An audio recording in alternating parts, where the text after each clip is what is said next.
Experience. Pat Mayo Experience. Pat Mayo Experience. Pat Mayo Experience.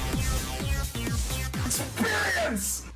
Welcome to the Pat Mayo Experience, presented by DraftKings. DraftKings, you say? It's week one. DraftKings Picks, preview, ownership, lineups, stacks. We're going to run the optimizer and then work our lineups off of those like we do every single week. Tambo from ShipItNation.com is in studio with me. Code Mayo, get you a discount of some sort. Yeah, back in the building. We're ready to go. Yeah, Mayo's got the code. You can use that. Get in now. The pricing changes on Monday, but happy to be back. DraftKings, you said it. Got to bring the hat, but we're back. Football, excited. Always love doing these shows, Pat, and definitely a lot. You know, we just come off the Thursday night football game. Now we get into the big weekend ahead. Yeah, the DraftKings Listeners League is still available. It still has spots available.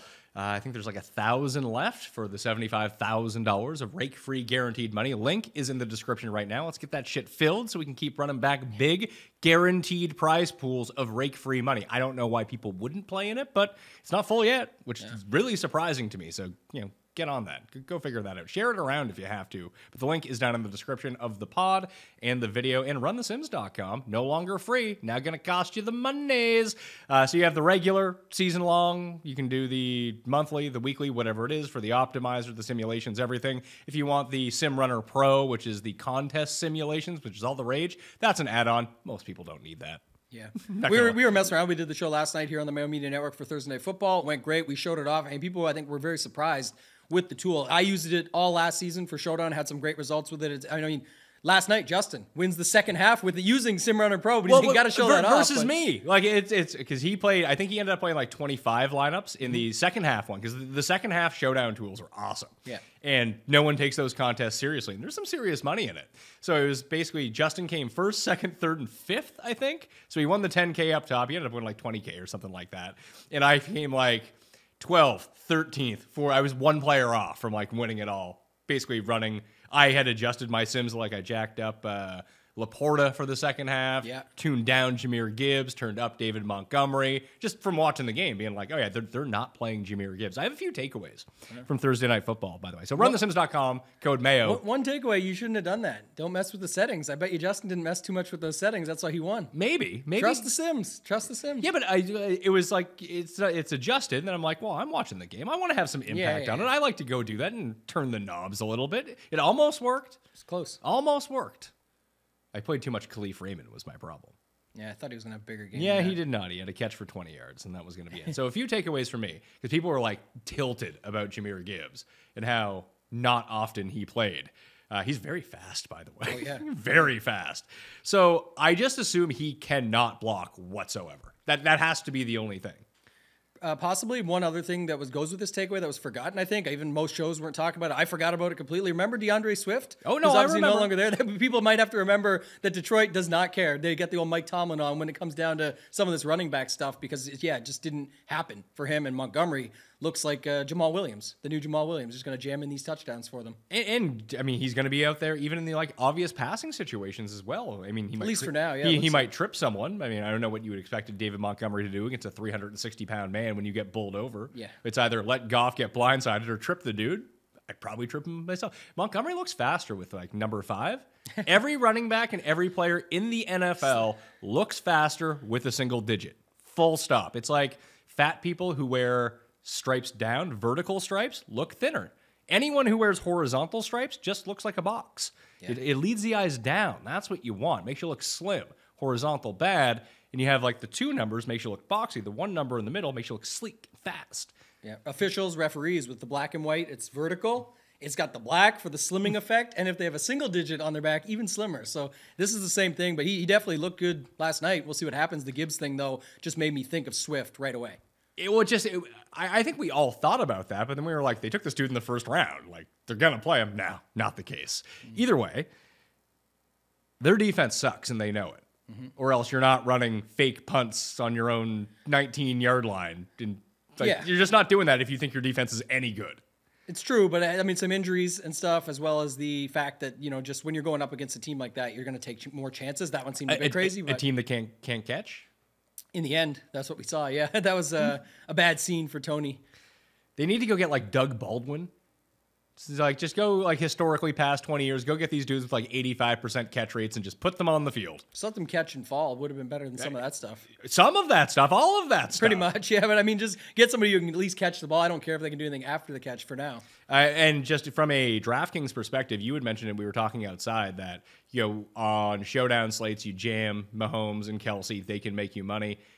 You're almost better off not playing any Chiefs ever on the main slate. I agree. I've said that all last year. I swear, I don't think it burned me once, if that I can remember. And also, I won a lot of money with them in Showdown. That some of the King of the Beach tickets I got, or the bigger scores, were with a Kelsey captain lineup. I remember one week there, and that's where you could take advantage of. It was the game he got 3 or 4 touchdowns, or whatever it was. But either way, on the main slate, they're all their guys are active, all 7.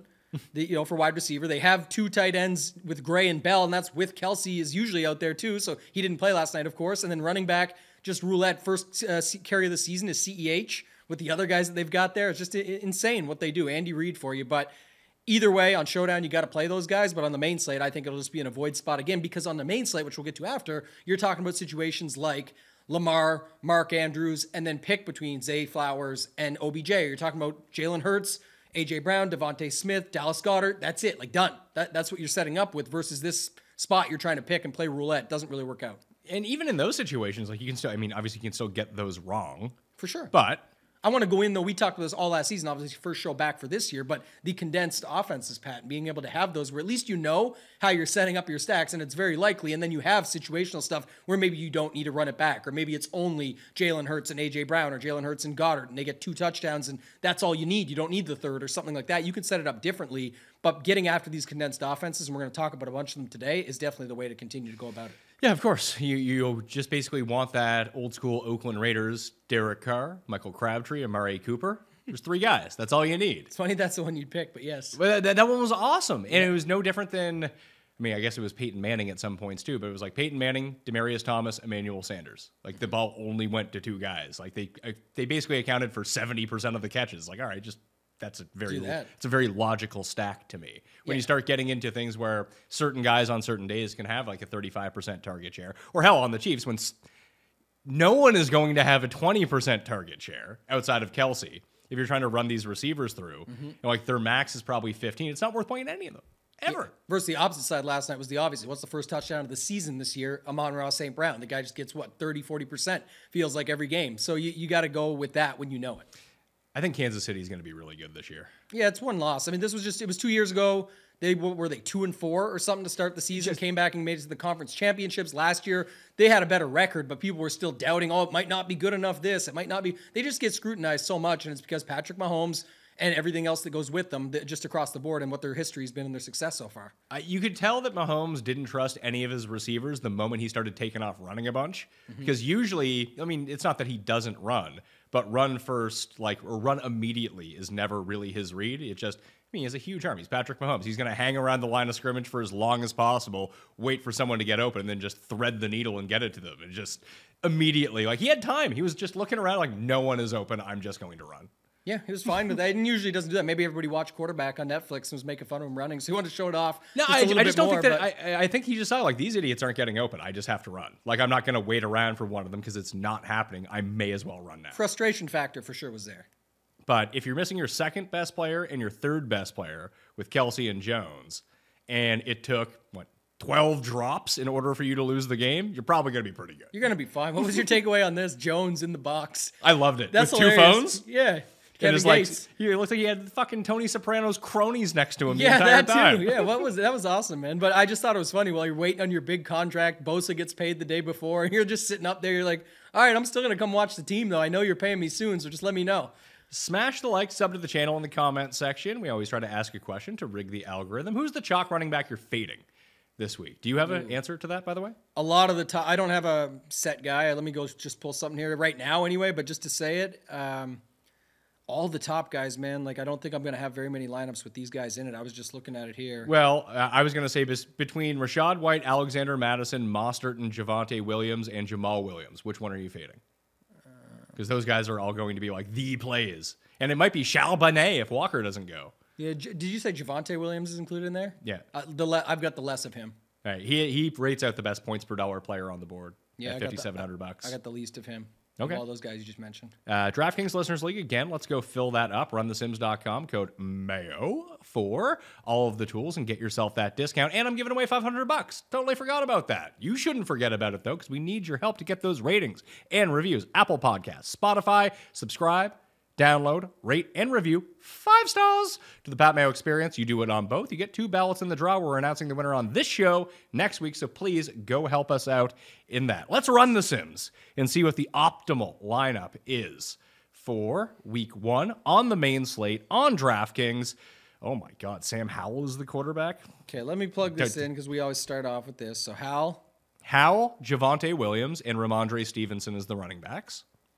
Stevenson, yep. Olave, Jefferson, and Marvin Mims Jr. as the receivers. You know this lineup's good when it has 2 Broncos in it. Olave, Jefferson, Mims. Mark Andrews is the tight end. Okay. Juju as the flex. Oh, God. And the Commandos defense. Juju, yeah. Commanders will be very popular. That's step 1, full fade Commanders defense. Easy game. Just don't play them. And hope they don't shut out the Cardinals. So let's see what that works out to here. Wow, okay. I bet you it rates out. I mean, it has Olave and Jefferson. They're like the 2 best plays on this slate. Yeah, it rates out fine. Now, I want you to put in my lineup that I'm building because we're going to start talking about stacks as well. How much of it is the same? Or just wipe the whole thing? You can just, it has Chris Olave in it. Okay, 1 second. I'll keep Olave then. We're good to go whenever you're ready. So I am building out. There's one game in particular that I am targeting. Is it Cleveland-Cincy? No, it is not Cleveland. Oh, that was the first lineup I did make was a Joe Burrow lineup. Is it the Denver LV game? It is not the Denver LV game. Then the last one I could think of would be Tampa Bay Mini. Yeah, there we go. Let's go. Is it Baker you're starting with? Oh, yeah. Oh, God. Let's go Baker, Evans, Godwin. Yeah. If I could spell it. Yeah, Evans, Godwin with Olave on the other spot for now, but you're putting Jefferson in there? Yep. Jefferson, Olave as the flex. Yep. Madison as the running back. Name stack. Mostert as the running back. I like him this week. Hayden Hurst as the tight end. Could get even better with Thielen and Chark conversations. Yeah, and Alanis Marset might be starting for them too, so that's never good because Terrace Marshall might be out as well, and Browns D. You can pick whatever D you want, but I don't hate that though. One thing because the Browns are going up against Cincinnati, and a lot of people are going to have pieces of that game somewhere, regardless of where they're putting it, whether it's Mixon or whether it's going to be one of Chase, Higgins, or even Irv at tight end or something like that. Well, if you want to do that up, you can just go Burrow, Chase, Higgins, Chubb, Cleveland D. Yeah, double it. Just go all in. Just go all in. Just be like, if it's going to be scoring, it's going to be pick sixes for the Browns, or Chubb's going to run it in, and then all the Bengals points. Anyway, that's my favorite lineup so far. Projects 2.5 points less at much less ownership.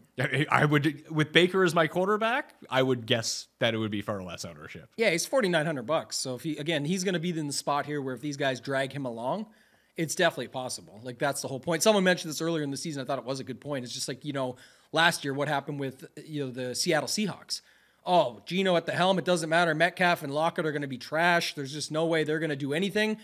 You could say whatever you want about Geno, but at the end of the day, they helped each other. Geno did play much better, and those guys helped bring him along. This could be a situation here. There's no denying the talent that Godwin and Evans still have. It's just what's Baker going to do? Make fun of him, but it's priced in. He's $4,900. So let's go the opposite way on that and punch in this lineup. Are we just swapping for starters Baker to Kirk Cousins? Well, yeah, but I have different guys in there because Cousins costs more money than Baker, so he can't do exactly what you want to do, right? Cousins, Jefferson, and Hawkinson. When expensive. Didn't use Addison. I used Hawkinson. With Evans and Godwin as the comeback. Hawkinson, Evans, Godwin, yeah. Although it's more price efficient if you take out Godwin and put in Rashad White. But I'm not doing that because I have Herbert and Jamal Williams as my quarterbacks. Khalil Herbert and Jamal Williams. I have Jaden Reed as my flex. Just because I needed to save a bunch of money. Christian Watson's probably not going to play. Romeo Doubs is pretty banged up, which kind of just leaves Jaden Reed as the only receiver. And it correlates with Herbert. I have another Packer on the other side of the ball with the Bears. Probably not the best game to mini stack up, but that's where I'm going. And I have Saints D to go with Jamal Williams. And the Saints D is there. Yeah, it's funny. It's actually more owned and projects less. Really? than the previous one you just gave me. Interesting. Now, But I think that's partly due to two things. One, the Herbert Reed mini stack secondary is like whatever. It's there and it works, and it takes to, for those watching the show for the first time, we've talked in the past about building these lineups up as almost like a betting parlay, where now that's just one thing that needs to happen. If you get the running back Herbert, come back the other side with Reed, but also Reed's not going to reflect the projection yet because Watson's not reflected out yet. exactly. So that's the other reason why. So We don't know if Romeo Dubs is going to play or not either at the same time. Right. If people do want to go back and watch, we did a show last week, Me, You, and Hoop, about DraftKings strategy. There's no picks on the show. It's just how do you build lineups? What should you be looking for? How do you correlate everything? How do you stack it up? How do you use the tools? Highly recommend that you go check that out. That's on the pod feed, where you can leave the rating and review to get in the draw for $500, or it's just up on Mayo Media Network, so you can see the visuals on the screen at the same time. And Justin's on at the end of that show too to really talk about a lot of the tools. Great thumbnail as well. What's that? Great thumbnail. The Final Fantasy one? On that one, it's my face with the Final Fantasy. One of my favorites I've ever seen, actually. So let's just take Herbert and Reed out of that lineup. Okay. So we have 4150 to play with at running back and flex. Is there a pay down guy that you like as a flex? Because that's kind of where I'm at. I mean, if you had like if you had a $4,000 and a $4,200 guy, that'd be great. But there's just no running backs that really stand out in that range, to me at least. Maybe they do to you. Is there a cheap running back, like an actually cheap running back that you like? Or is it all like $5,000 the cheap running back? I would probably just, you've already got Williams in there, so I think he's fine. I was going to say maybe you do something where you get off of one of Godwin or Evans, get your Rashad White play in here, who I don't mind, and he's right there at 5,500. And then you can look at what that other secondary stack looks like, or just who can fill out those spaces. Do you think it'd be better to get rid of Evans or Godwin? Because Evans is more expensive by $400, but I can almost guarantee you his ownership is going to be half or a third of whatever Godwin's is. Right. That's what I was going to say. Maybe we do that based on ownership. Just get Godwin out. Yeah, and it's not like we need the money. So let's put in Rashad White in that Khalil Herbert spot right now. And Rashad White is what? Where the hell is Rashad? $5,500. All right, so let's chuck him in. So now we have $4,350 for two spots, a receiver and a flex. So if we go and just try to take a look at the range of who the best players are from down there, points per dollar, Marvin Mims is like breaking everything in terms of being the best value. Him and Tutu Atwell.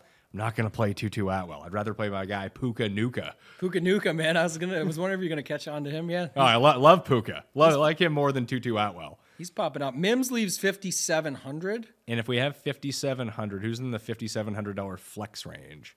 That would give us Godwin again. Mike Williams would be there. Javonte Williams, Miles Sanders. Like, I don't love this range is the thing. What about, I guess, what's your thoughts on Miles Sanders if all those guys are out? Nope. What's why? Because it's Miles Sanders? I mean, I've bet the under on that game. There might be 10 points scored in that game. I just think that's I don't know. There are his problem was in Philly wasn't him though, as much as it was. I mean, it might also be him that he's just not any good. What are you? They already can't block for Bryce Young in the preseason against the third stringers. Like, their offensive line is putrid. They have no receivers. Bryce Young might not be good. I just don't see where the points come from. Yeah, he's not my favorite. I think the reason I brought it up though is because in this lineup we're not going with one of Hurst or Mingo or whoever people are going to try and make work when these injuries get announced in Carolina. So it'd be a guy that you could go to here. Put it this way, that's different. I would rather, just because Miles Sanders is $5,600. I'd rather play Mostert. I'd rather play Herbert. I'd rather play Antonio Gibson. I'd rather play Jamal Williams.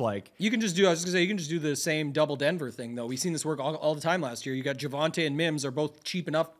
Call them an $8,700 player on a team where if you see those points rack up on one of them and the other guy just does something, it's a little bit of a combo, and then you still have your full game stack, 5-man game stack, Jamal Williams with the D, and then you get Javonte Williams with Mims to round it out. So I'm just going to look down at the bottom here for a receiver and or flex, points per dollar wise. Those two both pop off the page. Oh, yeah, absolutely. And they fit perfectly. Absolutely. I mean, we might get what if Kenneth Walker is declared out? I want you to say the name. It's your Charbonnet? Yes. No, just like how high owned do you think he gets? Pretty high. I think it'll pick up late steam for sure. Because he's 4,800. Like, he becomes the best running back cheap play. Yeah, let's do that. Because it looks like Zach Moss is going to play now for the Colts. So you don't even get to pick between Brett Hull's son and Deion Jackson to try to like squeeze some points out. But I'm just trying to find a $3,300 player. Like if I throw in Mostert as my flex, and I could, you know what I could do to create a little bit more? But the problem is I have Saints D in right now at $3,400, right? Right. In this lineup. And if I put in Mostert at $5,400, that leaves me 33 left. I could take out Saints D and go down, which is I'm fine with. But am I really doing myself any sort of service? Like what's this week? Do you see any discernible difference between a $3,300 player and a $3,700 player? Like, is there someone in that range that you don't hate? Not really, but I think in that spot, if you need that money, don't you just then go take Evans back down to Godwin? You could. I mean, it's like $400 right there that you can pick up. I guess so, but I just don't see anyone in the lower. I'm trying to find the player like Mims, Puka, Michael Wilson, because now like Hollywood Brown is dealing with a hamstring injury. Like he's $3,000. I can tell you, I'm going to play some Kendrick Bourne. Are you? Yeah, but that's because I like the Philly side. So if I'm running it back, you don't have to run it back, but when I do, I don't hate him on the other side because also he is the 4th best points per dollar player per run the Sims this But week. I think he also looks like the lower owned version of all the guys down there because you got Elijah Moore, you got Mims, you got if people get to Zay Flowers at 4,000, but even I'm going up a little, but down below that there's other guys too: Jaden Reed, Mingo, Josh Downs. Yep, because we didn't talk about Anthony Richardson yet. So Michael Wilson's the other one who's down there. I'm just trying to and all those guys are 3,000, 31, 32, 33. There's just no one in that $3,700 range that you don't really need that money. If that's where you end up, you might as well just upgrade somewhere else and pay down. yeah, we see this pretty much every year with week one, and it's actually come true at least the last, I know it's small sample size because like the last 2 or 3 years, but DraftKings brings the pricing out at the end of July. And so you get all the time to work with it. And then what ends up happening is week one, the optimal ideas become more prevalent. Like it's just the way it works out. You do have to still build your lineups accordingly and go with it. But like, here's an example. I think last year, and I'm going to tie it to this year. I think last year it was one of the Washington wide receivers and one of their running backs. And then you ended up needing, I think it was maybe last year, the year before, Carson Wentz when he played for them. And it was like, he was the guy that no one was on. I'm wondering if this year, tying it in, you just talked about how Olave is one of the better plays on the slate. Jamal Williams is chalk. Just play both? Play both and then without Derek Carr? Or no, play with. Derek Carr? Play Derek Carr. No one's going to play Derek Carr. Interesting. What's he, 3 to 5% if that? And that means, I mean, I look for any excuse to play Derrick Henry, so that would just be fun for me. Yeah. I also like Chig. Chig? Okongwu? Yeah, let's build this. I want to build this. Here, one second. I need to come up with another guy for this lineup. I already filled that lineup out for you. It was Mims and Javonte. I don't want to play Mims. I don't want to play 2 Broncos. I want to play Mostert and someone else.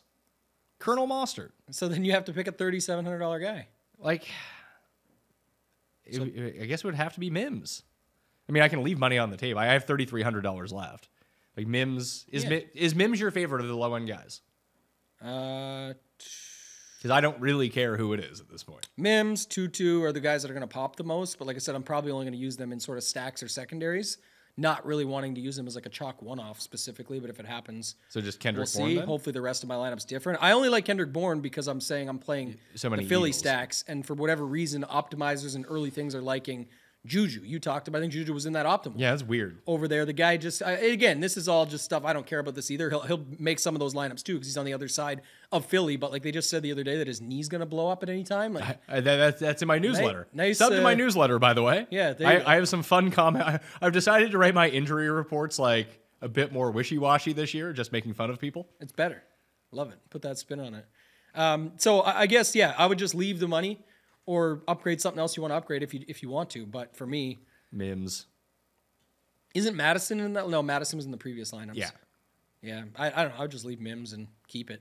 All right. $300 you can leave on the table this week, no problem. It's a way to get different, especially if you think it's gonna be more optimal like it has been. I mean, in the past. Put it this way. Then you can leave some more money on the Pat table. Mayo's not making optimal lineups over here. No, I'm saying, but if you're building against what we know are some of these good plays, like Mims is obviously a better play on paper going in, and you're more comfortable with that. It's not like you have it with the Washington D and with all these other pieces to go with it, the Higbees, the other spots. You're different in other places, so I think it's fine. So points per dollar, guys. I just want to put this out before we build this Derek Carr lineup. Right. We have, let's see here, Mims, Olave, Bourne, Juju, and Michael Thomas. Michael Thomas is up there in points per dollar too, which is kind of crazy. And then it's like Jefferson. Zay Flowers at $4,000 does rate out exceptionally well. And it's like Godwin and Josh Downs for your points per dollar play. Now, the median projection on Josh Downs is like 8 points. But and Thomas, I guess, if you're wanting to sort of leverage the Olave spot, you just go over to him instead. Or just use both. You Sometimes could the answer is definitely do both. that. Yeah, so that's another way we could do this afterwards. Let's do that because Williams, Olave, and just putting the quarterback people aren't using with both of them would be the unique way to start it. But the second level of it would be take the chalky running back out and go to the 2 wide receivers with it. But I like using Chig. He's a good option here. The only thing that I can think of, like, well, what's the case against Jamal Williams this week? Well, there's no Alvin Kamara. That's good for Jamal Williams. He's a great goal line back. That's also good. Kendry Miller is probably not going to play with whatever injury he has. We'll see Friday afternoon if that's going to end up being the case. Right. So you could almost pencil in, like, I think we have him penciled in for something outrageous in terms of workload. But when I ran it, and I think I even manually boosted him up. Yeah, I have him boosted up to Jamal Williams, 63% of the market share of rushing. He still finishes behind like Mostert in terms of fantasy points. I think the computer knows that like Taysom Hill is going to steal a touchdown from him or something stupid like that. Or this other guy who I had never heard of, Kirk Merritt, might come in and steal a touchdown. Tony Jones Jr. They can definitely do that.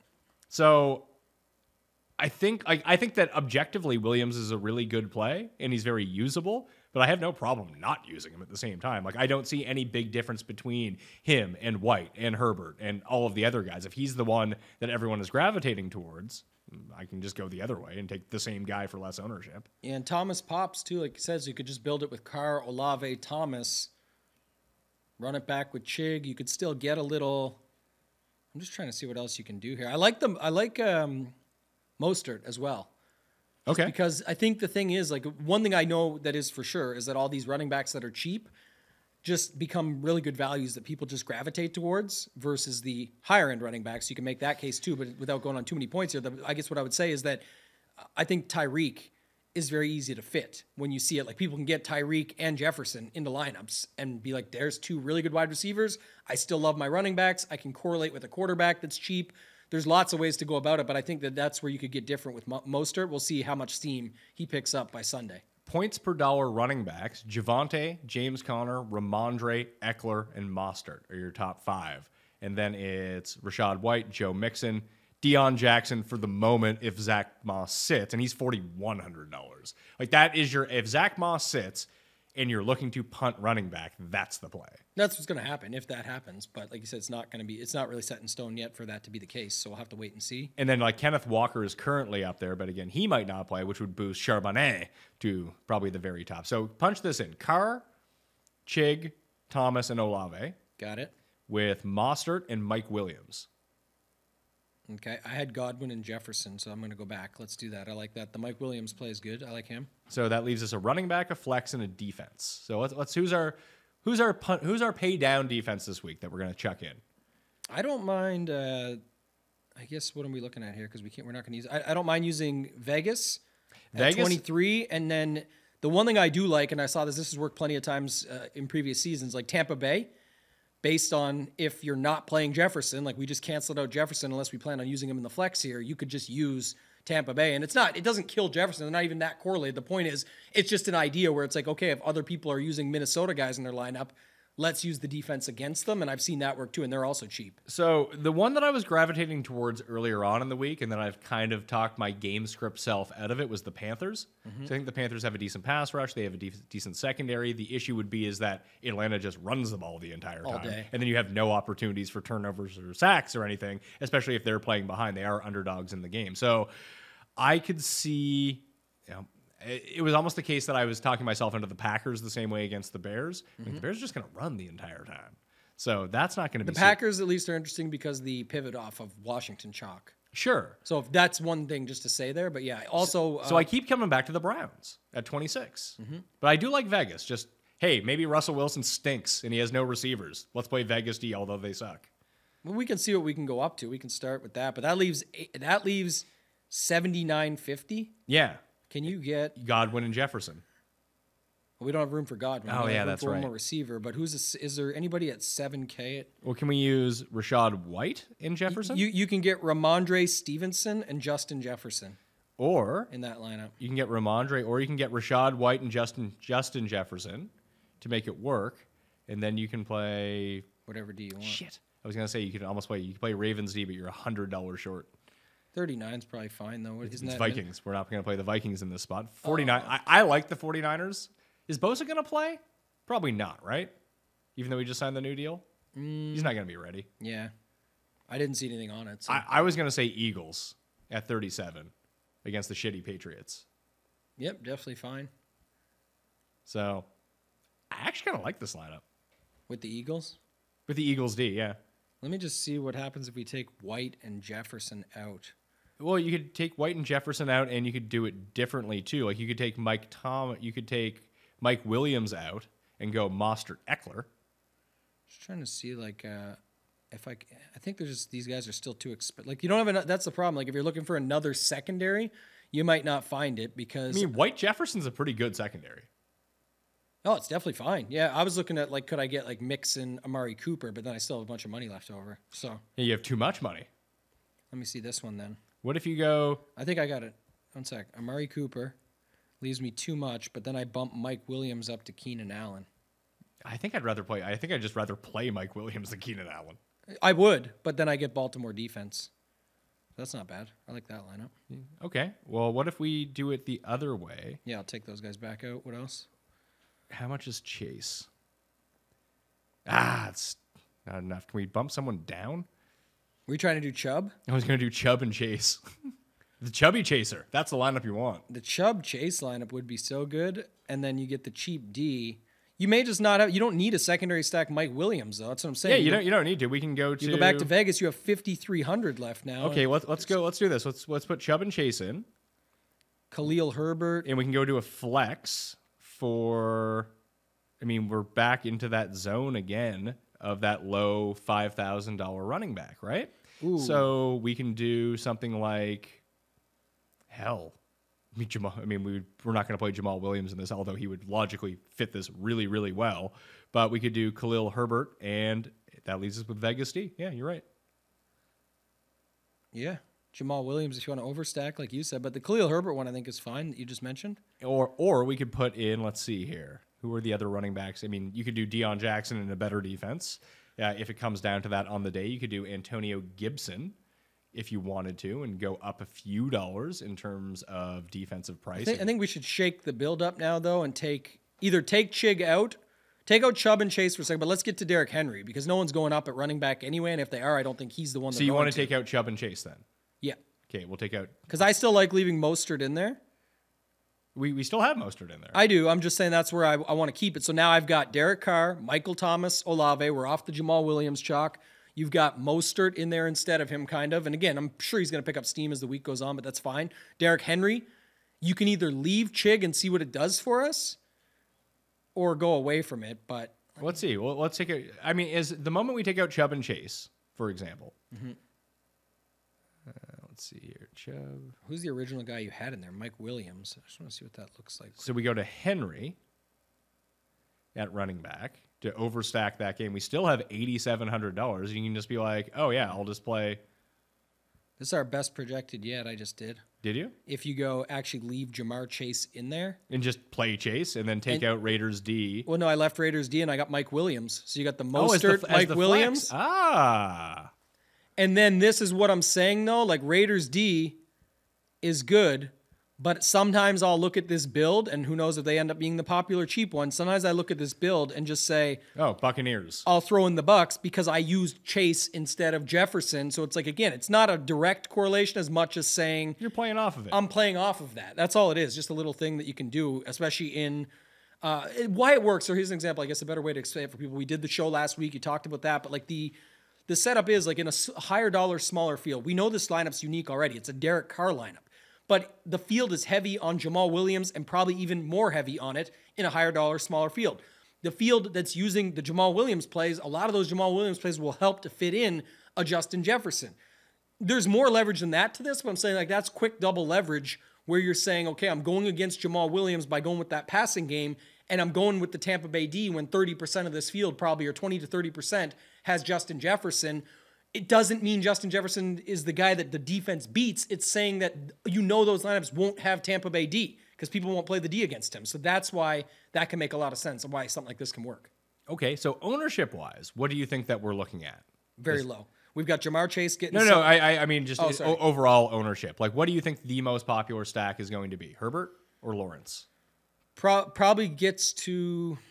Herbert, I'm seeing already is getting the love. Again, it's very separated on week 1. It always is. But right now, Herbert, I'm seeing getting the love. I also see no quarterback projected for more than 10% ownership. Right. I don't think it ends that way. But from what I can tell is that Herbert, Lawrence are going to be the two, like, pay up stack options that people are going to go to. Okay. And Sam Howell seems to be the pay down quarterback. Yeah, that I don't see coming true. But if it is, it's like still 3 to 5%. It's not going to be enough to matter. Get him if you want him. Don't see it. People are man. You'd be surprised. I mean, my super lock this week for betting, and I might look foolish come Sunday afternoon, is the Cardinals against Washington. I don't think that Washington's any good, and people seem to think they're good. Why am I not seeing him here? He's 4,900, right? Yeah, he's the same as Baker. I'd rather play Baker. I think by the end of the week, Baker gets more ownership than Howe. Well, that'll be my take. That would be sensible. It means people are coming around to my way of thinking on this. But I have Jamal Williams. Or they're the same shit that doesn't matter. 3 to 5%. Sure. Who cares? Like just right now, and obviously this changes with injury and whatever, that I have Jamal Williams as the highest projected player on the slate. I think that's accurate right now. I also think like 22%. We didn't build any of these. I said we would talk about them, but like I think there's going to be some interest as the week goes on to like an Anthony Richardson.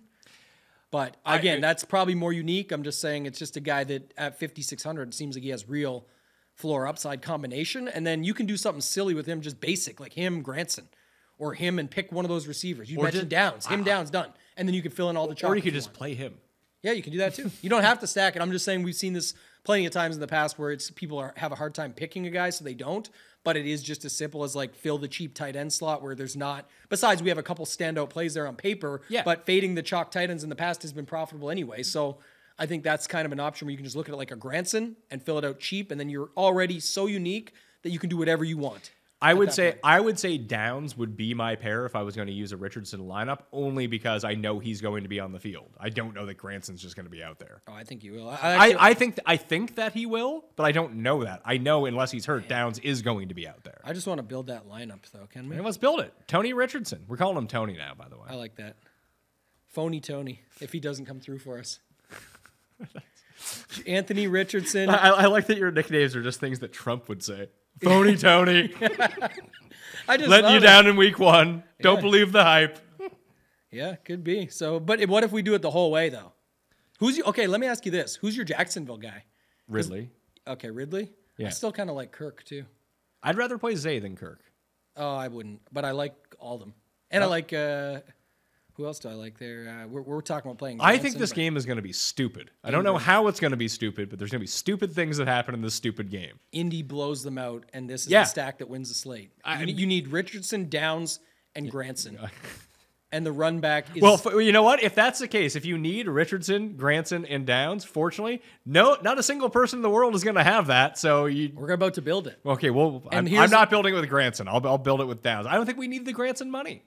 Yeah, we probably don't. There's too many cheap running backs already. So let's do this then. Let's do Richardson, Downs, Zay, though.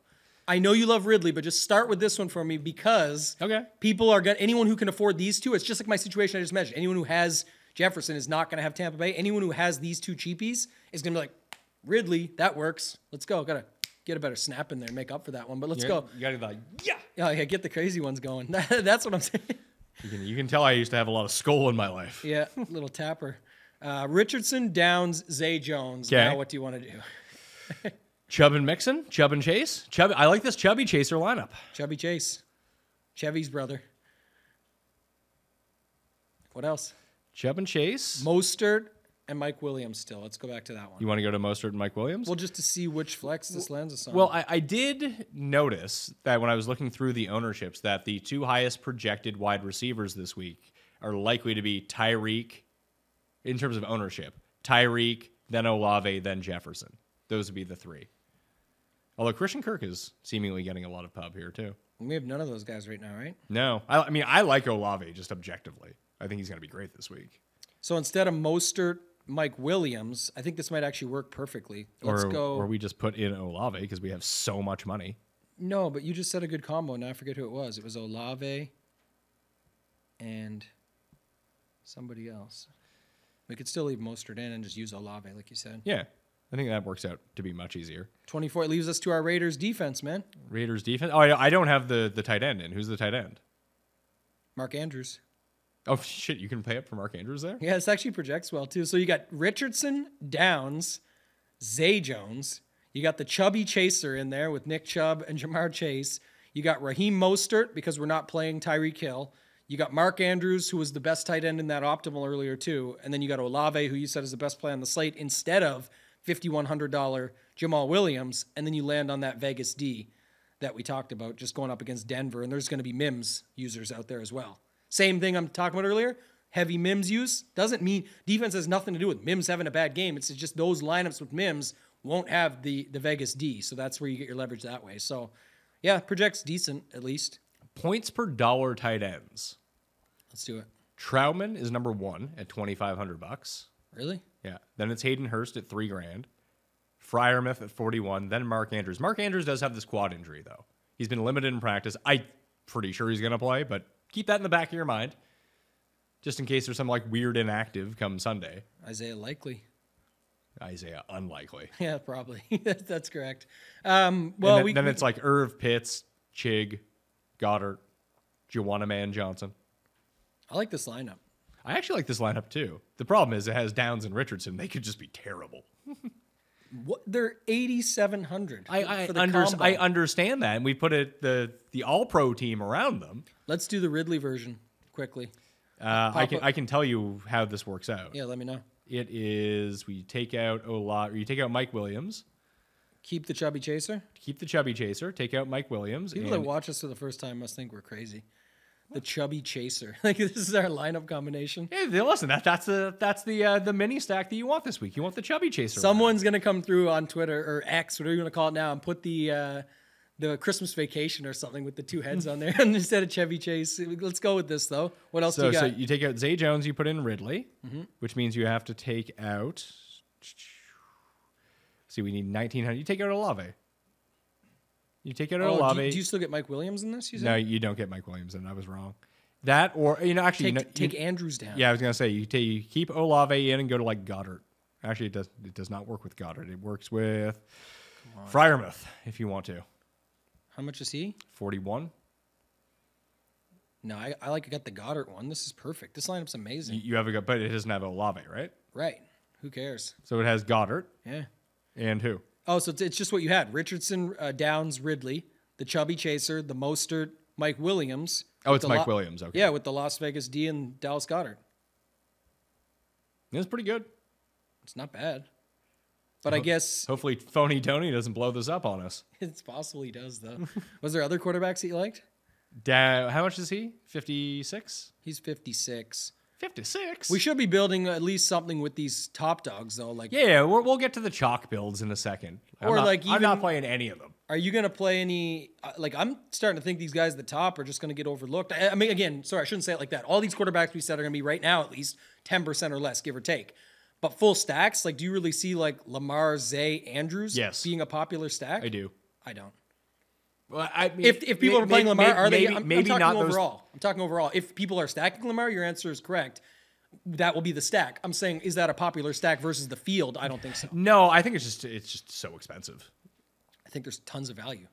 There might be, but I think that's why fewer people would do it than some of the other ones because it becomes a bit like... So fewer people would do it. Yeah, fewer people would do it. That answers my original question. Yes, We're yes, good. you are correct. And Jalen Hurts, A.J. Brown, Dallas Goddard? No, because people know that smashes. That does smash. Yeah. Should we play stacks that smash for once? No. No, of course not. I'm not committed to winning money. I am committed to losing money on DraftKings. Well, so I think people would just go like Tua, Tyreek, and Waddle or something instead and be like, well, I'm saving a little bit there, but I got Tyreek. Oh, absolutely. Like the two that you're going to see, like how much is this one going to be? Tua?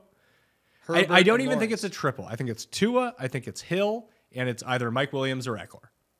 I think that's going to be a very common stack. Or you flip it around and you do Herbert, Justin Herbert, Mike Williams with Mostert or Hill. One of those two.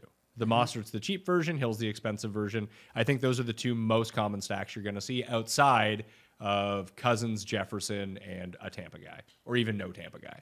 Right, I agree with that. And Trevor Lawrence stacks. So that I guess that pocket to me of like, and we didn't talk a lot about Burrow and Watson yet, but I think Burrow obviously picks up the steam on that side. But Burrow, Herbert, Tua, Lawrence, Cousins, right? What if people are going up or that's sort of the range you're going to land in? I guess that would be to me be the more popular guys. I think people make some Denver stacks work. This is why it's so spread out, though, is because the value plays also lead to the stacks. Oh, absolutely. Where it's like, someone's playing Mims already, and they're like, oh, I can go Wilson and Dulcich or something like that and just round it out, or vice versa, or like instead of, I should say. Like, that's the stuff I'm seeing. But Lamar Jackson, Jalen Hurts, Joe Burrow over stacks, like just stack that game up. So the very first lineup that I built this week, I mean, I built some like way back when the pricing first came out because I couldn't help myself. Mm-hmm. But this was the first like serious one that I did this week. I was like, is this a good lineup or not? I wanted to run it by you. It is a Joe Burrow lineup. Okay, let me go. Burrow with Chase and Chubb. Chubby Chaser lineup. Committed to the Chubby Chaser gimmick here. Didn't even realize I was doing it at the time, but here I am. All right. So those three with Rashad White. Richad. Chris Olave. You love him this week. Jahan Dotson. Okay. Chig at tight end. Nice. Michael Wilson at flex. And Packers D. Michael Wilson was who you had at flex. Yeah, to go with Dotson. I needed some loser because I have a Chubby Chaser lineup with Olave and Joe Burrow. Right. And what D did you roll with? Packers, which is nice. Okay. And it doesn't project the worst. It's like five or six worst, which is nothing. So. And I got my little mini Washington-Arizona correlation in there. Probably not a great idea. And I have my Saints-Titans correlation with Olave and Chig as well. Yeah, it's correlated. It's got some, because you have a Washington-Arizona secondary in there, you get to pivot off that Washington defense that's going to be chalky and just play Green Bay in that spot and whatever. If Chicago runs a ton, but he also takes. He might take 9 sacks. You get free sacks too from that, like running back. This guy just gives it up sometimes, but then he also can run for a 100-yard touchdown. It feels like. So. And but there's like different ways to play this too. Like I could go take out Chig and chuck in Irv Smith to do a triple Bengals with the Chubby Chasers. And then I have free up $200 more. Then I can move Packers up to whoever. I can turn Michael Wilson into Mims if I wanted to. Like there's different variations of this. This is just the first one I built. So I don't love it. Big UFC event this weekend. You could also build the Chase Cooper. Shout out Chase Hooper. But Paul, is there someone I can? Is there any good UFC plays this week? Can I throw them into my NFL lineups? Chase Hooper isn't on the card. He's not on the card, but he's a UFC fighter. It's a big UFC card this weekend. That's just a plug for UFC 293. But people should watch the Dogger Pass podcast and subscribe to that as well. They'll talk about who's actually on the card. Yeah, Paul and Cody will actually talk about the fights that are happening this week at a pay-per-view. But you talk about the Chubby Chase. I'm saying you could have the Chase Cooper that we didn't talk about yet, but Amari Cooper looks pretty good on paper as well. And again, he's right there. Olave number, I think a great pivot. And I don't know, again, how popular he'll be yet. I actually think the Brown side of this is a very intriguing part of this week because even I like Watson long-term. He might be dog shit week 1. I don't know. And I think that a lot of people are playing a wait-and-see game with the Browns offense. So now would actually be the best time to do it if they're good because you can just go, even if it's just the two of them, Watson and Cooper, use Cooper as a part of the stack or use Elijah Moore, whoever it might be. Yeah. Like the only two Browns that people feel comfortable with this week seem to be Chubb and Njoku. I agree. So that's where I think with the Elijah Moore instead of the Mims or you got the Amari Cooper. Again, Watson, though, you want to be early on it. If it's right, it's the opposite side. If you want to use Chase, you could just go Watson and then 2 of those 3 guys, Cooper, Moore, and Njoku, and you got Chase on the other side. That's a nice looking lineup. Can I basically just replicate one of the lineups in game stacks that won me $15K last year in a game that no one is playing? What is it? Gino with Lockett and DK. I also like this one. That's below the guys that we talked about earlier. Yeah. With Puka and Higbee. Okay, wait. DK, Metcalf, Puka. Puka gonna nuka. Puka Slate. 2 nuked. All right. So Who's now the other guy you said? Higbee. Higbee Yes. Higbee is the tight end. Okay. So you're just committing to Stafford is only going to throw to these two losers, and they're going to be like, you hope they get like 9 for 100 and hit the bonus or something, or sneak a touchdown in, and then the Seahawks just run train through the air while everyone's like, oh, I got to play Charbonnet because Walker's banged up, or I got to play Walker because he's low ownership. Just play the passing game, and hopefully that works out much better. So now we have 2 running backs, a flex, and a D to fill out. So we liked, you liked, especially as Mostert. Yeah, Colonel Mostert. And we don't have anybody else in here like him. Like we don't have a Tyreek Hill or somebody else from that game, so that's fine. I mean, not everything has to be correlated at the same time either. Of course not. We do this just to try and make it easier and have it all set up that way. But I think is this a spot where we want to pay it? Because we haven't really even talked about paying up at running back at all outside of Nick Chubb in correlation with other Bengals lineups. Yeah, we did some Henry and some Chubb, but I think that's kind of the way to do it here. If you know, so you think as a one-off, you're better off going to this value range at running back? I think that on week 1, because the pricing's been out so long and the pricing's bad and all these factors, that there will be people that will just play and hope for the other side and definitely just pay up at running back. And I can see it working if everything else fails. But these are really good value spots. That's the thing. It's not just like we're making these plays up. There's a reason, and you'll have to still, wade through the chalk and find out the ones you want to go to. But I think that definitely there's value at running back this week. And wide receiver, more question marks. You kind of want to get those guaranteed targets and upward swings of the guys that you know, like you just mentioned. Do you know who's going to be the best play on this slate, and I can't get myself to play him? Davante Adams. No one's playing that guy. Yeah, I like. And he's good from what I hear. Yeah, he is. What's going to happen in Denver? Because you mentioned all this Javonte Williams stuff, and we know Mims is getting played and all that. Like I've seen people, mention P. Ryan as well. Like they paid him and brought him in. He's 50. I think he's the same price as Jamal Williams this week, 5,100. So like I don't know. They're a tough spot to figure out. But if you could figure that out, I think you could get Davante Adams. And then you said earlier Javonte Williams. That leaves us 3,400. I can still get Nick Chubb in this lineup. That's not bad. You like New Orleans defense? I don't hate them. I think they're a pretty good defense. That lineup you had can be Mostert, Javonte Williams with Davante Adams, and the Saints D. It could be. I mean, that's not the way that I'm actually going. No. Because I would just rather, instead of playing Saints D or Davante Adams, just like most of the chalk people out there, probably why I'm going to lose, I'm just going to play Olave. Yeah. So I can go Geno with the 2 receivers. I know Jackson Smith and Jigba is probably going to play now. I don't expect him to do a ton this week in terms of volume. Could he catch a touchdown, a long pass, whatever it is? Sure. Is he going to command 25% of the market share of targets? I don't think so. I think that's going to be more of a wait and see type of thing. As the season progresses, he'll be more incorporated because he just missed like 3 weeks too with a broken wrist. That's why it's more of a wait and see. Like, wait and see what even happens here and what type of playing time and all that. Yeah, he might play like 3 snaps. Trying to be early on that. You just saw it last night in some situations. So it's tough to say, but I agree with you here. And I just like the Lockett-Metcalf pairing. Yeah, and then I have Puka and Higbee as another wide receiver and tight end. Then I have Mostert and Chubb as my running backs with Olave as the flex and Raiders D. Yeah, and then you're going away from the chubby chase, but you get everything else the same. Yeah. Which is fine. That's we were like essentially we do this all the time, but we're over correlating it just to show, some reasoning. Yeah, behind you don't need to You don't need to play 5 guys from the Rams and Seahawks game. Correct. Yeah, that's right. If you're gonna play 5 guys from any game, it's probably the Chargers Dolphins game. Chargers Dolphins game. I think I don't know. I still kind of like I said that Cleveland Cincy game. I guess we've been doing that's my point. So we've been doing this chubby chase thing all day.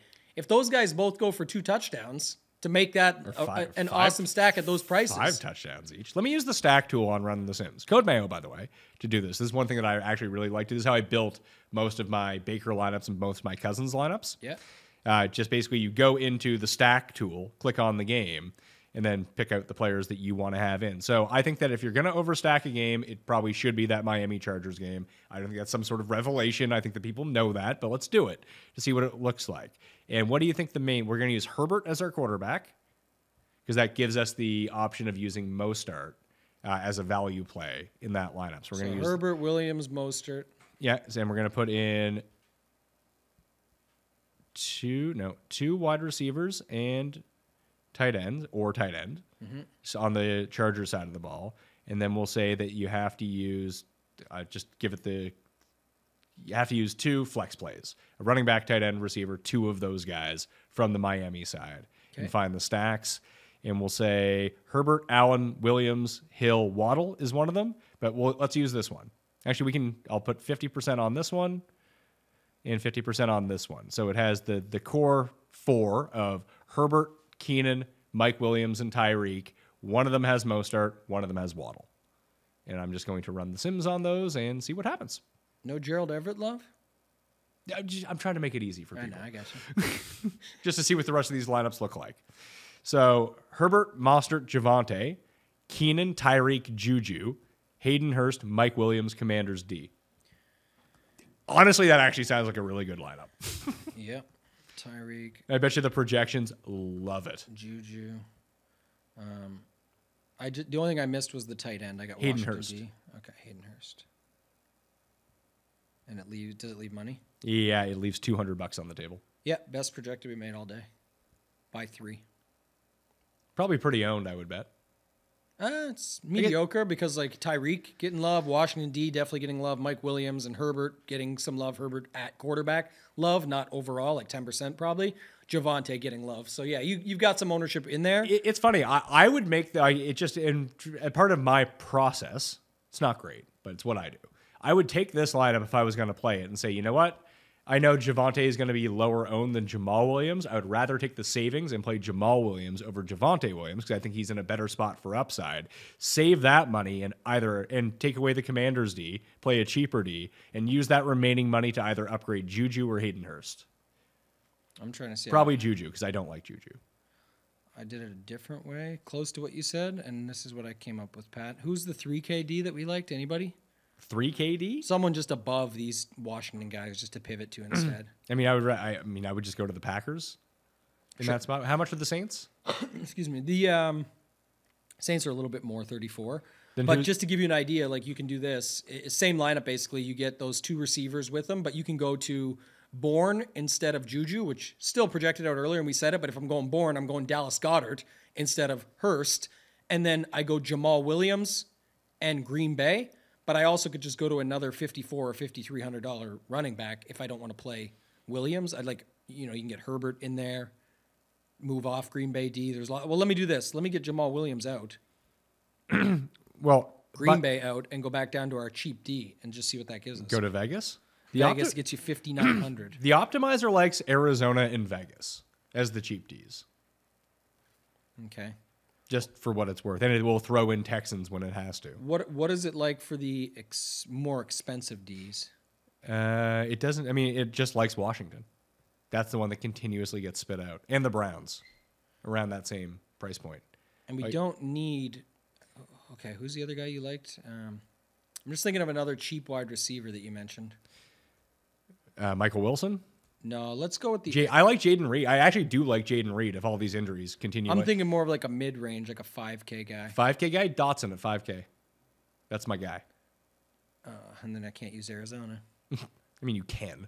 Oh, you had Cleveland in there earlier, right? We don't have Cincy anymore, so here you go. This actually projects almost the same. Herbert, Mike Williams, Allen runs back with Mostert and Tyreek. You get Jamal Williams and Chig to separate it some, your guy Dotson and the Cleveland D. It's not bad. And it's less owned, and it projects almost the same. So here's a Waddle version of here's the best projected Waddle version. And it uses all your money. Okay. Herbert, Deion Jackson, and Javonte. Okay, Deion Jackson, Javonte, go ahead. Mike Williams, Keenan Allen, Tyreek Hill, Jalen Waddle as your 3 receivers in a flex. Cardinals D and Adam Troutman. Cardinals D and Troutman. Tight end. It just feels like that stack is too expensive. Yeah, one thing I'm going to make note of, though, I'm adding something here, and I'll go to it in a second. You said Cardinals D, right? Yeah. Which is nice because you're off kind of the ones above it. But I'll give a real-life example from last year. So this one projects about 1.5 points less than that, but looks fine on paper, and you're getting all the guys in this one. Williams, Allen, Waddle, Tyreek. With the quarterback to go on the LA side. And then you got Jackson. Again, we got to wait and see on that news. Javonte, fine. You can make a difference. But Javonte, whatever. I mean, we could talk about that for a second and just drop him down to Jamal if you didn't want 2 Denver guys. Or if let's say let's say Zach Moss plays and you want to play that lineup.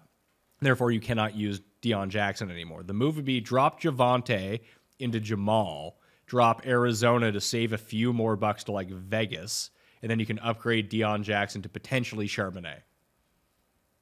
Vegas. I think that way. If it's Charbonnet. If it's Charbonnet?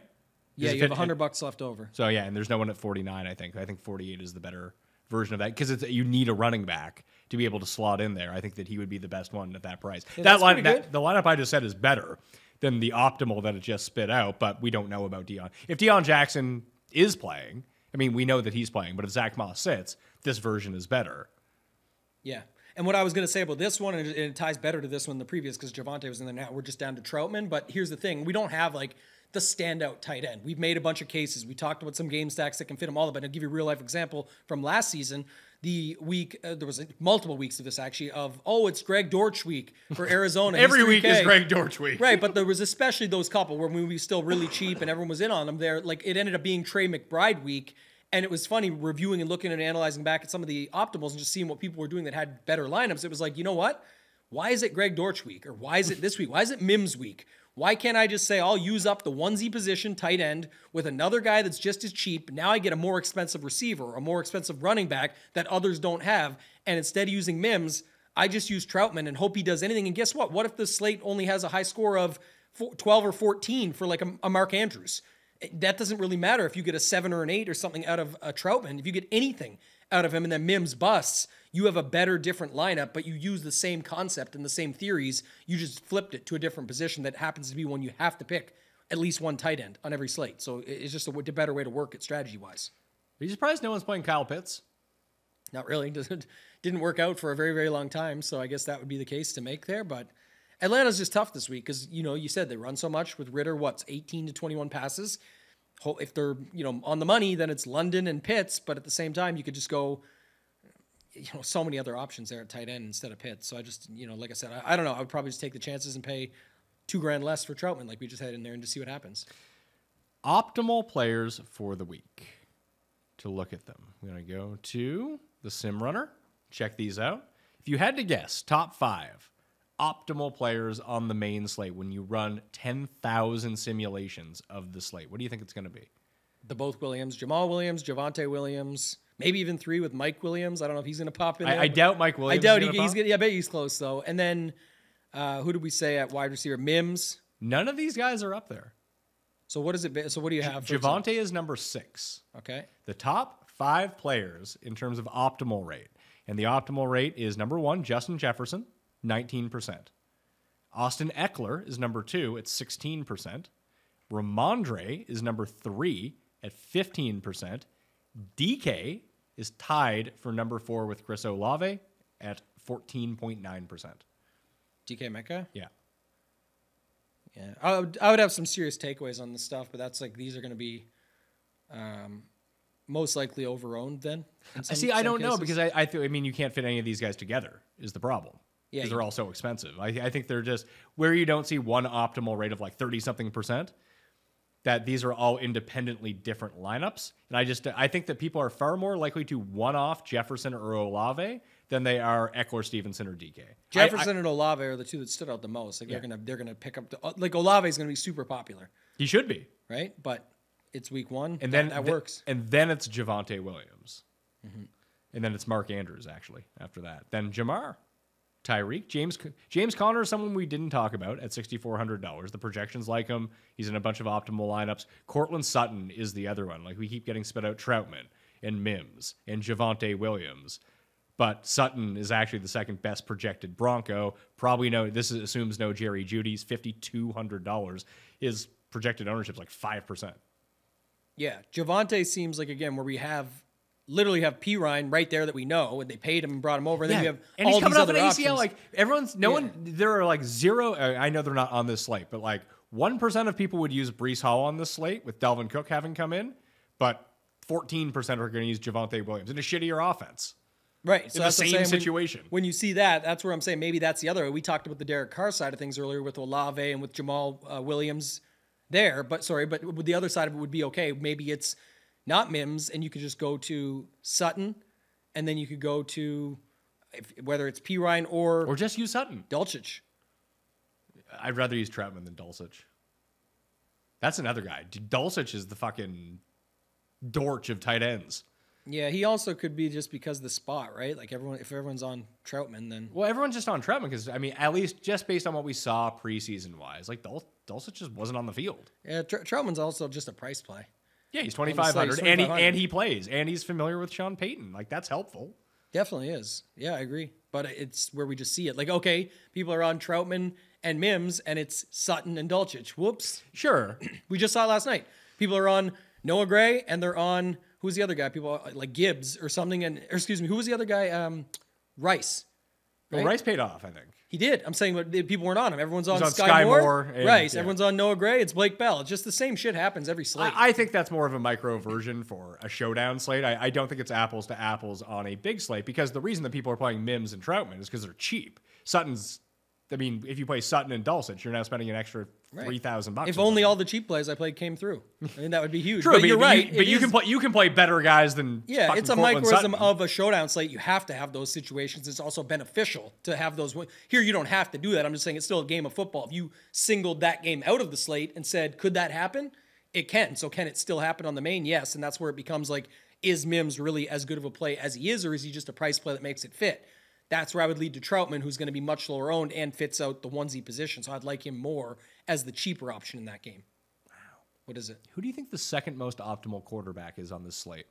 God, I have no idea at this point now that you're bringing all that stuff up. Like, Herbert's number one. You looked at it like it was crazy. Is it It's not crazy. It's just I was surprised. Geno Smith? It is Geno Smith. There you go. Finally got one right. He's bound to get one right eventually. Herbert, Geno, Lamar, Cousins. Herbert, Geno, Lamar, Cousins. All right, so the notes there are Geno, because especially if the Walker news comes out and it's your boy. How do you say his name?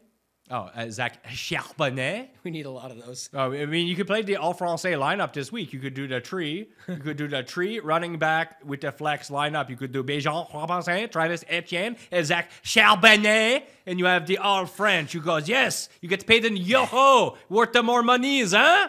You can put that same accent on a lot of other names too, actually, that we've got here. But Well, that happened. Paul was at our, we did our draft 2 nights ago here.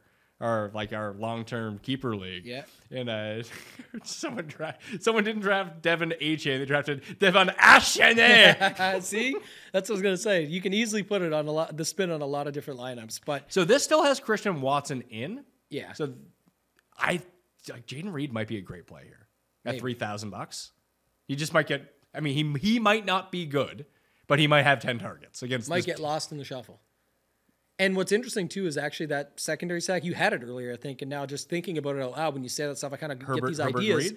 Herbert, because no one's on Fields, and so if you expect him to still run a lot and do something, but nothing's popping for Fields, whether it's anything you're looking at, will people even have enough to make it matter or work? Who knows? If it came through, you could have a spot here where you just end up having a guy like Herbert and Reed across from it. Nice little secondary stack that not many are on. That it's cheap. Man, it doesn't even matter. Like it's, you're not expecting 2 touchdowns from both of them. You're just trying to beat the rest of the field with a stack that not many have to separate your lineup. So I don't hate that either. But the one thing about the Geno thing was if people are moving to the Seattle running back plays for good reason, sometimes you can just find that. We already talked about it. You got Lockett, Metcalf. It's pretty standard. That's the offenses we're looking for when it comes to target shares that are condensed.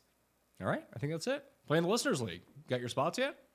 I had them long ago. Yeah, I got mine. It's the best league out there. I don't know what the thing is these days with people in listener leagues. It's take them a much longer time to recognize it, but yours is literally the biggest. It's rake free. It's the best. There's no pump here. It's just that's what it is. That's it's the flat facts. payouts. Yeah, it's Like, everything. you can come in 10th and make some decent coin this week.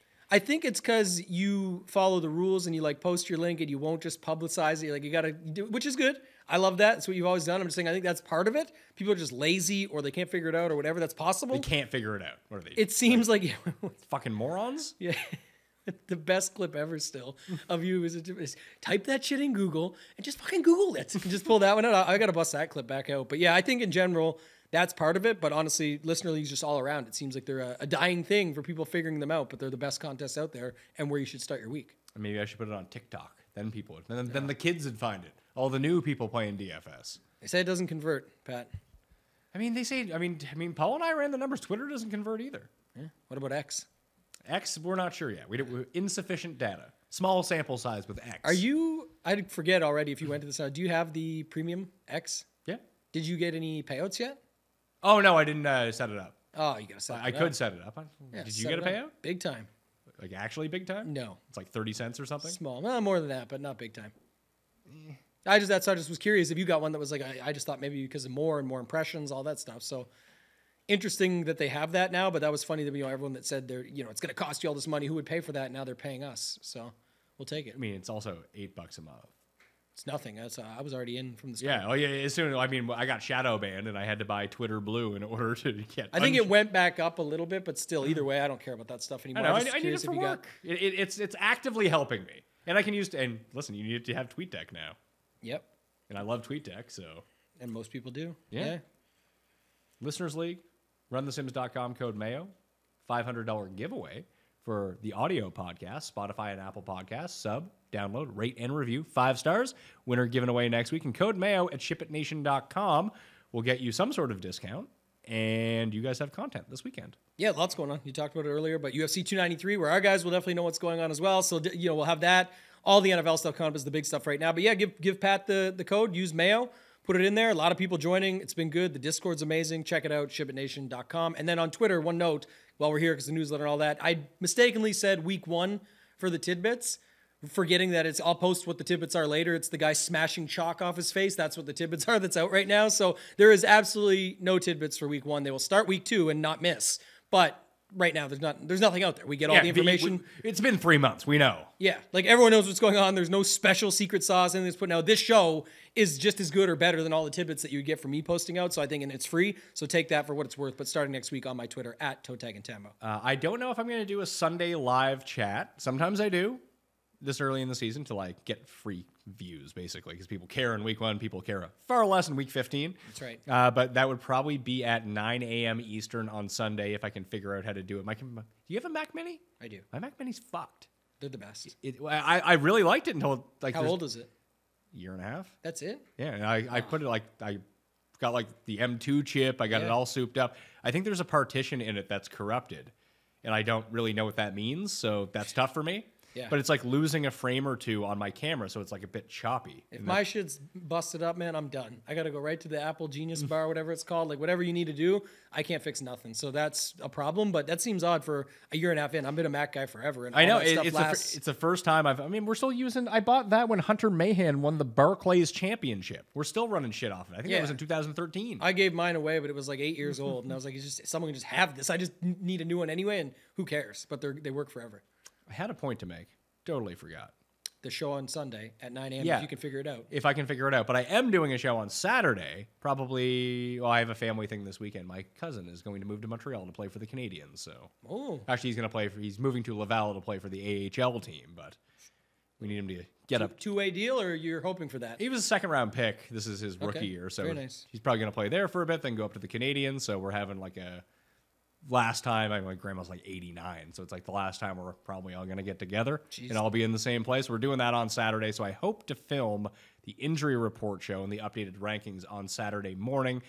If I don't get it done Saturday morning, it'll be out Saturday evening with all of the final stuff that we know who's in, who's out, the rankings update, and any final thoughts that I have about the week. So that'll be on Mayo Media Network. Smash the like and sub to the channel, and it'll also be on the Pat Mayo Experience audio podcast, which you can get $500 potentially to rate and review and subscribe to. So now that you're subscribed to it to get the money, you get that show too, completely free. Playing the Listeners League. I'm Pat Mayo. I'll see you next time.